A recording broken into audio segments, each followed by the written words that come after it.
संत को कहते हैं मानुष मत गिनना। वैसे तो पुण्यात्माओं भगवान तो भगवान ही होता है, और वो भगवान वो परमात्मा स्वयं भी आते हैं एज ए गुरु एक लीला करने के लिए। और जब वो स्वयं आए थे उस समय हम यही मार खा गए थे ना। 64 लाख से सोना एक गरीब आदमी का, एक झोपड़ी में बैठ के कपड़ा बुनने वाले व्यक्ति के 64 लाख सेस हो जाना, ये एक अजूबा है जैसे हमारी बुद्धि काम करती होता है। लेकिन उस समय परमात्मा जिसको भी नाम देते थे, आशीर्वाद देते थे, उनके दुख दूर हो जाते थे, भूत भाग जाते थे। कहते हैं सतगुरु दो चावै सो कर ही, 14 कोट दूत जम डर ही, ऊत भूत जम त्रास निवारे, और चित्रगुप्त के कागज पाड़े। ये समर्थ कबीर भगवान है।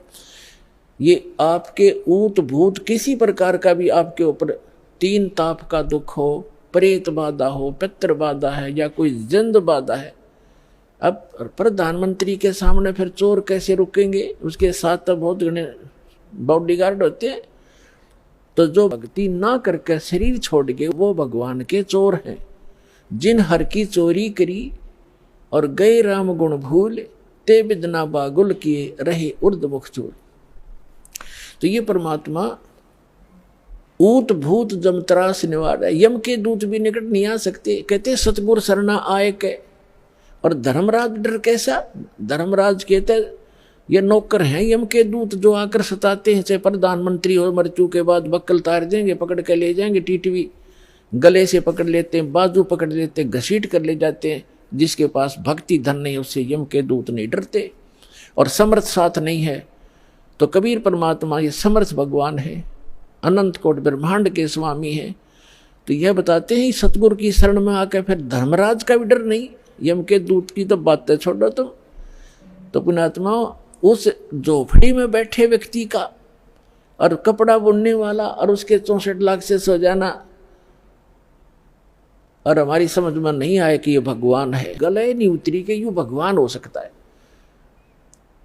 और भगवान सिंगाड़ा होया करे, जिसका सींग शांग लग रहे हो या बंदूक बंदाख ले रखी हो। अरे जो दुख आप पर आपत्ति आई और दूर कर दी मालिक ने, और ऐसी भक्ति दी, आपका सारा सुख दे दिया। सब जो भी शरण में आए थे गिनती नहीं कर सकते इतने सुख दिए दाता ने। और लेकिन उन सिरफरों के बकाए हुए ये कह दिया करते, नहीं यो तो वैसे सिद्ध पुरुष है, कोई सिद्धि साधी जानता है, ये भगवान थोड़ा ही हो सकता है। हम मान्य करते भगवान श्री राम और श्री कृष्ण, जिसके हाथ में तीर, सुदर्शन चक्र, और हनुमान जी के पास गदा, और माता ले 8 हाथों में हथियार। तो हम इसे ईशान भगवान मानना थे। यह बुद्धि पर पत्थर पड़ रहे थे, इसी कारण से हम फेल रहे। तो हम उसी समय इसलिए मार खा गए कि हमने भगवान को भगवान नहीं माना। तो परमात्मा एक वाणी लिख कर गए हैं कि गुरु गोविंद कर जानियो, रहियो शब्द समाए, मिले जब दंडवत बंदगी, नहीं पल पल ध्यान लगावे। गुरु जी को गोविंद कर मानना, भगवान मानकर उसके साथ व्यवहार करना, ट्रीट करना। गुरु गोविंद कर जानियो और चलियो आज्ञा माँ, मिले तो दंडवत बंदगी, नहीं तो पल पल ध्यान लगा। जब भी आपको मिले दंडवत प्रणाम करें और गुरु जी को परमात्मा मानना। वो खुद तो भगवान थे ही, लेकिन अब अपने दास को भेजा है परमात्मा ने, तो इसलिए कि आपका जो भाव है वो बना रहेगा। जैसे गणित के अंदर एक प्रश्न आता था ब्याज का, ऋण का, तो उसमें मूलधन ज्ञात करना होता था।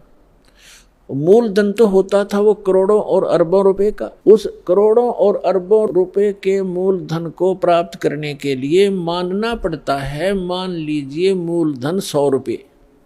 वो 100 रुपये मूलधन नहीं है, लेकिन वो सपोज करना पड़ेगा उस प्रॉब्लम को सोल्व करने के लिए। तो ये समझ लेना पुण्यात्माओं, परमात्मा की वाणी है कि गुरु गोविंद कर जानियो और रहियो आज्ञा माई, मिले तो दंडवत बंदगी, नहीं पल पल ध्यान लगाए। अब जैसे आप यहाँ से जाओगे शरीर छोड़ के, ये तो छूटेगा, आपको मालूम है सबको। हम चाहते तो नहीं है कभी मृत्यु हो, लेकिन यह तो होगी होगी, वो मालिक के आधार पे है। अब तो आप भक्त हो गए, आपकी मृत्यु तो भगवान कबीर साहब के हाथ में है। आप कहोगे तब होगी, कई बार कह लोगे जब होगी।